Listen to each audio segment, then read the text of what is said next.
तो आएगा, वो नाराज तो होंगे। अगर आप उनके पूर्वजों के बारे में इस हल्की तरीके से बात करेंगे तो किसी को भी नाराजगी होगी।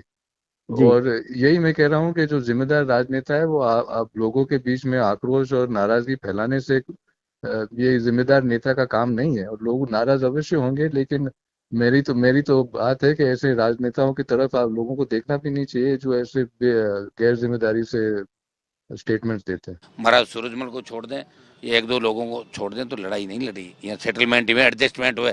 शादी करने 70 किलोमीटर जब सेना आती थी ना मुगलों की, तो 70 किलोमीटर पहले चले जाते थे। बोले यहाँ मत आना, बेटी लेके वहीं आ रहे हैं, वहीं रुक जाओ, बच्ची देने आ रहे हैं, दे देते थे। संबंध स्थापित किए, राज के मजे लिए। बहुत से किस्से। नागौर से आरएलपी सांसद हनुमान बेनीवाल एक बार फिर विवादित बयान देकर सुर्खियों में आ गए हैं। बेनीवाल जयपुर में शहीद स्मारक पर 2 दिन से पिछली सरकार में हुई एसआई भर्ती परीक्षा रद्द करवाने के लिए धरने पर बैठे हुए हैं। इस दौरान 15 मई और उसके बाद 17 मई को एक प्रादेशिक चैनल पर दिए गए साक्षात्कार में राजपूत राजाओं पर दिए गए बयान में बेनीवाल विवादों में गिर गए हैं। उनके बयान का करनी सेना के राज सिंह शेखावत द्वारा कड़ा विरोध किया गया है तथा करनी सेना को बेनीवाल को जवाब देने के लिए तैयार रहने के लिए भी कहा है। इससे पहले कि राज शेखावत ने क्या कहा, सुनते हैं नागौर सांसद बेनीवाल का वह बयान जिससे पूरे प्रदेश में खलबली मच गई है। छोड़ के नहीं जा रहे हैं। राजस्थान के इतिहास में लड़ाइयाँ लड़ी नहीं लोगों ने। एक दो लोगों को कोई नाम होगा, मुझे नहीं लगता कोई लड़ाई लड़ी है राजस्थान के लोगों ने। महाराज सूरजमल को छोड़ दें, ये एक दो लोगों को छोड़ दें तो लड़ाई नहीं लड़ी। यहाँ सेटलमेंट हुए, एडजस्टमेंट हुए। शादी करने 70 किलोमीटर जब सेना आती थी ना मुगलों की, तो 70 किलोमीटर पहले चले जाते थे। बोले यहाँ मत आना, बेटी लेके वहीं आ रहे हैं, वहीं रुक जाओ, बच्ची देने आ रहे हैं, दे देते थे। संबंध स्थापित किए, राज के मजे लिए। बहुत से किस्से राजस्थान के याद नहीं किया, आप पढ़ो ना हिस्ट्री, आप भी तो पढ़ रहे हो। राजस्थान के इतिहास में कब झगड़े हुए? महाभारत यहाँ थोड़ी हुआ था। अरे महाभारत का जो कथा है वो तो हरियाणा और उनके इर्द गिर्द घूम रही है। तो यहाँ जब तीसरी ताकत ही खड़ी नहीं हुई, जब लोग इतने कमजोर है राजस्थान में कि कांग्रेस बीजेपी की गुलामी के अलावा कुछ सूझता ही नहीं इनको। तो सुना आपने किस तरह से हनुमान बेनीवाल इतनी बड़ी बात बेझिझक बोल रहे हैं, वो भी एक बार नहीं बल्कि 2 बार। बड़ा सवाल यह है कि इतिहास के पन्ने को रेतकर मनचाहे निष्कर्ष से क्या बेनीवाल जातिवाद की राजनीति करना चाहते हैं? उनके इस बयान पर गौर करें कि राजाओं ने लड़ाई लड़ी ही कहा, केवल राजा सूरजमल को छोड़ दे तो क्या बेनीवाल भूल गए कि अकेले मेवाड़ का इतिहास पूरे राजस्थान के शेष इतिहास से भी अधिक गौरवशाली है। यहाँ के महाराणाओं ने स्वाधीनता और सम्मान के लिए प्रणीत सर्ग तक किए हैं। नारी ने अपनी आबरू के लिए शमशीर भी पकड़ी और उससे भी काम न चला तो हजारों रानियां अंगारों पर कूदकर जोहर कर गई। और बेनीवाल बोलते हैं कि राजा बेटियों को मुगलों के सामने ले जाकर कहते थे, इधर मत आओ, हम बेटियों को वही ला रहे हैं, इनसे शादी करो। राजपूत राजाओं ने तलवारें चलाई, कई मुंडिया काटी तो केसरिया बाना पहनकर शाका भी किया, और जब खुद की मुंडिया कट गई तो भी उनके धड़ दुश्मनों से लड़ते रहे। सिर्फ मेवाड़ की ही बात करें तो यहाँ रावल रतन सिंह, रानी पद्मिनी के चर्चे अखंड भारत ही नहीं सिंहल द्वीप तक थे। बप्पा रावल का साम्राज्य तो अफगानिस्तान तक था। आज भी पाकिस्तान का एक शहर रावलपिंडी बप्पा रावल के नाम पर है। कंधार तक्षशिला तक भारत की शौर्य गाथा अजर अमर थी। तो मेवाड़ के राजाओं की बदौलत। और बेनीवाल बोलते हैं कि राजस्थान के राजाओं ने लड़ाई लड़ी ही कहा। बेनीवाल का ये बयान कि राजाओं ने सामने से अपनी बेटियां दी और राज के मजे लिए, जबकि असल में लड़ाई तो अब हनुमान बेनीवाल लड़ रहे हैं। अब मेवाड़ तय करे कि मेवाड़ का गौरवशाली इतिहास एक राजनेता के हल्के शब्दों तले रोंदने दिया जाए या पलट कर बताया जाए कि सिर्फ मेवाड़ ही नहीं पूरे राजस्थान के इतिहास का एक एक पन्ना हमारे पूर्वजों और राजाओं रानियों के रक्त की बूंदों से लिखा गया है। और इस पर उंगली उठाने वाले तुम कौन होते हो? जय छात्र वीर भोग्या वसुंधरा धर्मो रक्षति रक्षिता। हमारे पूर्वजों एवं क्षत्राणियों पर एक बार फिर अभद्र टिप्पणी की गई है और वो भी जन नायक द्वारा, राजस्थान के सांसद हनुमान बेनीवाल द्वारा यह अभद्र टिप्पणी की गई है। शीघ्र ही घोषणा की जाएगी इसे मुंह तोड़ जवाब देने की। तैयार रहे सभी करणी सैनिक। जय छात्र धर्म, जय बाबू। साले बेशरम, तुझे शर्म आनी चाहिए। सस्ती किस्म का जो नशा करके तू बैठता है ना, तुझे शर्म आनी चाहिए। ये गांजे अफीम लगा करके तू जो भाषण देता है ना, सबको पता है तेरा। तभी तुझे औंधे मुंह डालना ना जनता ने, नागौर की जनता ने तुझे नाक को चने चबाए ना। एमएलए का चुनाव हराया या नहीं हराया? अभी तू सांसद है, लेकिन आए दिनों में तू देखना, तू सांसद छोड़, तू मेंबर नहीं बन पाएगा किसी पार्टी का। मैं कह देती हूँ तेरे को। मेरी जो राष्ट्रीय राजपूत करनी सेना की जो टीम है नागौर की, सभी अलर्ट हो जाओ इसको जवाब देने के लिए। घर से बाहर मत निकलने दो इसको जब तक ये माफी ना मांगे, छोड़ना नहीं है। नमस्कार साहब। नमस्कार।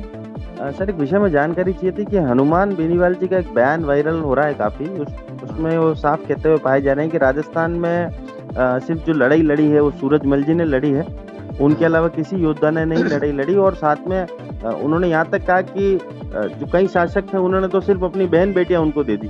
हाँ, इस पर क्या प्रतिक्रिया आपकी? मैंने ये बयान सुने हैं, हाल ही में सुने, अभी सुने मैंने जी मुझे तो कहना है, एक बात तो यह है कि जो मेरे ख्याल से एक तो इतिहास के नजरिए से जो उन्होंने बयान दिए हैं वो तो सरासर गलत है। जी क्योंकि ये खासतौर मेवाड़ की बात देखें तो 36 कौम साथ लड़ी है और हम सब साथ मिल के लड़े हैं। जी तो ये उन्होंने हम सब 36 कौम को ऐसे ही उन्होंने एक तरफ कर दिया था, कभी कोई लड़ाई नहीं हुई थी। ये तो इतिहास के नजरिए से सरासर गलत है।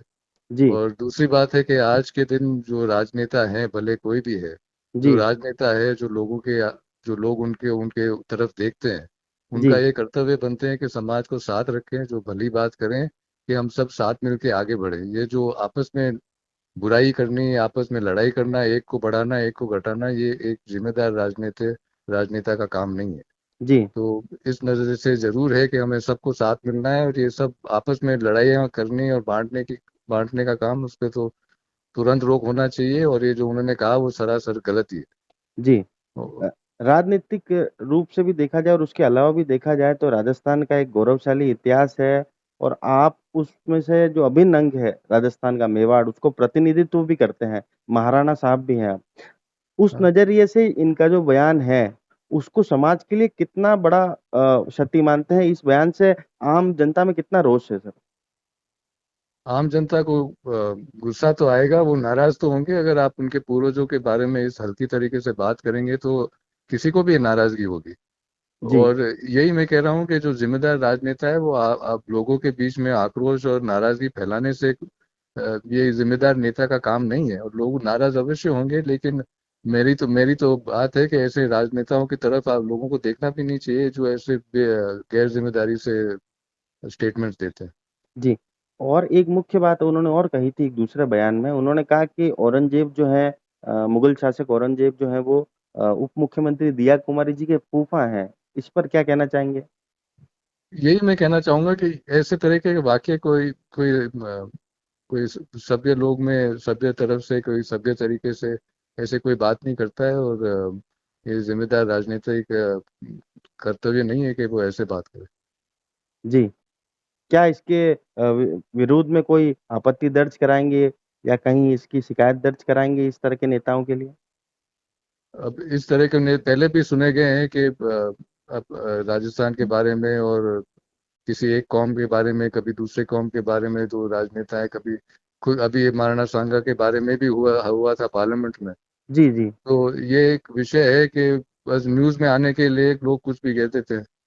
और इस पे रोक लगाने के लिए मेरे ख्याल से न्यायालय को भी ध्यान में रखना चाहिए जी और लोगों को भी जिम्मेदारी रखनी चाहिए, और खास तौर से राजनेता भी जिम्मेदार होने चाहिए और आपस में सिखाएं कि वो राजनेता बने तो कैसे बने। एक अंतिम प्रश्न सर आपसे कि अपनी सोशल इंजीनियरिंग को साधने के लिए जो गौरवमयी इतिहास है राजस्थान का, उसको छिन्न भिन्न करके दिखाना कितना गलत मैसेज है ये समाज के लिए? जहाँ तक सोशल इंजीनियरिंग की बात करना चाहें तो मैं तो यही कहता हूँ कि इतिहास गवाह है कि राजस्थान में सब समाज साथ रहे। जी इससे बेहतर सोशल इंजीनियरिंग का क्या आप मिसाल चाहिए। और आज के जो ये लोग ऐसे वाक्य करते हैं, ये सोशल इंजीनियरिंग नहीं है, ये तो सोसाइटी को फाड़ने का काम करते हाँ, नमस्कार भाई साहब। नमस्ते। भाई साहब, एक हनुमान बेनीवाल जी का एक बयान काफी वायरल हो रहा है जिसमें वे ये कहते पाए जा रहे हैं कि भाई राजपूत शासकों ने हमेशा अपनी बहन बेटियों को जो है मुगलों को सौंप दिया था। इस पर क्या कहेंगे? क्योंकि पूर्व में आप भी उनकी पार्टी से चुनाव लड़ चुके हैं और उनकी विचारधारा से पहले पूर्व में प्रेरित भी थे।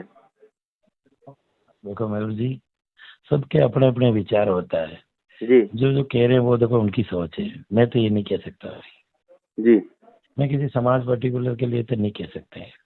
जी तो वो उनकी सोच है। ठीक है, हम साथ रहे, काम किया है, जी और उनका काम करने का तरीका उनका पार्टी का अलग है, उनकी निजी पार्टी है। जी। नहीं तो आप जो मैं उनके नजदीक रहे, क्या व्यक्तिगत जीवन में भी इसी तरह की सोच वे रखते हैं, या फिर सिर्फ ये एक स्टंट है? नहीं नहीं नहीं, ऐसा मैं नहीं कह सकता। और मैंने हकीकत देखो तो अभी तक ना वो वीडियो देखा ना सुना है, सिर्फ आपके मीडिया के माध्यम से आप नहीं बताया मुझे अभी जस्ट। जी। ये है।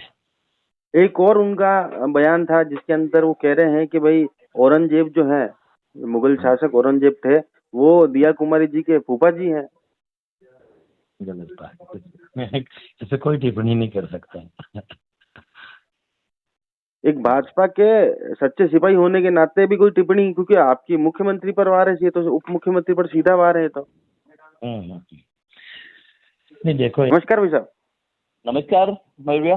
भाई साहब, एक विषय में जानकारी चाहिए थी कि अभी हनुमान बेनीवाल जी का एक बयान काफी सुर्खियों में है और काफी वायरल हो रहा है, जिसमें वे कह रहे हैं कि भाई जो राजपूत शासक थे उन्होंने हमेशा मुगलों को अपनी बहन बेटियां दे दी।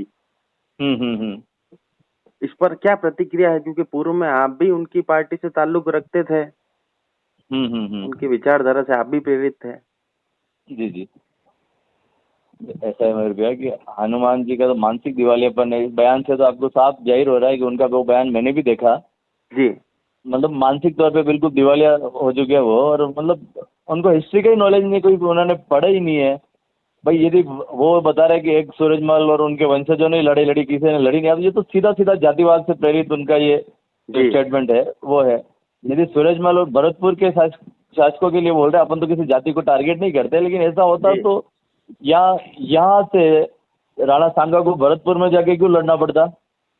है ना? तो उनको हिस्ट्री का ही नॉलेज नहीं है, तो फालतू की बात है। मानसिक दिवालियापन सस्ती लोकप्रियता चाहता है, ताकि मतलब एक कास्ट को टारगेट करके फिर उनका वोट बैंक बना रहे, और उसमें मतलब और कहीं ना कहीं सस्ती राजनीति करना चाह रहे हैं वो। बाकी मानसिक दिवालियापन है, कोई नॉलेज ही नहीं उनको, हिस्ट्री का नॉलेज नहीं, और सस्ती राजनीति, इस प्रकार से राजनीति जो है वो मानसिक दिवालियापन की निशानी है। क्योंकि राजपूत समाज से भी ताल्लुक रखते हैं, और इस तरह का जो बयान है समाज के हिसाब से कितना रोज है आम दिन में? ये कतई बर्दाश्त नहीं है। और वर्तमान परिप्रेक्ष्य में जब पूरा देश लामबंद है आतंकवाद के खिलाफ, और जो कम्युनिटी टेररिस्ट के जो गतिविधियां देश में हो रही है उसके खिलाफ पूरा देश लामबंद है, जातियों में हम बटेंगे जी, तो कहाँ हम ये लड़ पाएंगे ये लड़ाई? तो ऐसे समय में उनका जो स्टेटमेंट है, मुझे लगता है कि उनका राजनीतिक दृष्टि से भी उनका बिल्कुल मानसिक मतलब पतन हो चुका है, और सारी सामाजिक दृष्टि से भी, और वर्तमान देश की जो परिस्थितियां है उसके अकॉर्डिंग भी उनका मतलब बिल्कुल ही वो मानसिक दिवालियापन का शिकार है। और उनकी इसीलिए राजस्थान में मुझे लगता है कि उनका अब ये जो एक बार उधर से बन गए, एक बार इधर से बन गए, लेकिन ये उनका लास्ट ही है अब। मतलब कहीं ना कहीं एक संभावनाएं देखी जा रही थी हनुमान बेनीवाल में, लेकिन जो वर्तमान में उनके जो स्टेटमेंट देखे हैं बहुत निराशाजनक, और कहीं ना कहीं पतन की ओर जा रहे हैं वो। अंतिम प्रश्न आपसे कि भाई एक और उनका बयान था जिसमें वो ये कहते पाए जा रहे हैं कि दिया कुमारी जी के लिए बोला उन्होंने कि औरंगजेब दिया कुमारी जी के फूफा जी हैं। इस पर क्या कहेंगे? नहीं, उनको वास्तव में हिस्ट्री का नॉलेज ही नहीं है, मैं यही कहूँगा। मान सिंह के बारे में यदि वो बात करना चाह रहे हैं तो कहीं ना कहीं सिक्के का एक पहलू वो जानते हैं, लेकिन दूसरे पहलू की मान सिंह जी के द्वारा बहुत सारी चीज़ें ये भी की गई है, वो भी उनको पता होना चाहिए हिस्ट्री में, कि बहुत सारी चीज़ें उनके दिया कुमारी जी के जो पिताजी रहे, देश के लिए उन्होंने लड़ाई लड़ी। 71 का जो युद्ध था पूरा का पूरा उनके इर्द गिर्द रहा, और पूरे देश को उनका जीवन समर्पित था जी। और ऐसे मतलब स्टेटमेंट दे रहे हैं तो कहीं ना कहीं उनका मानसिक दिवालियापन हो चुका है उनका, निश्चित।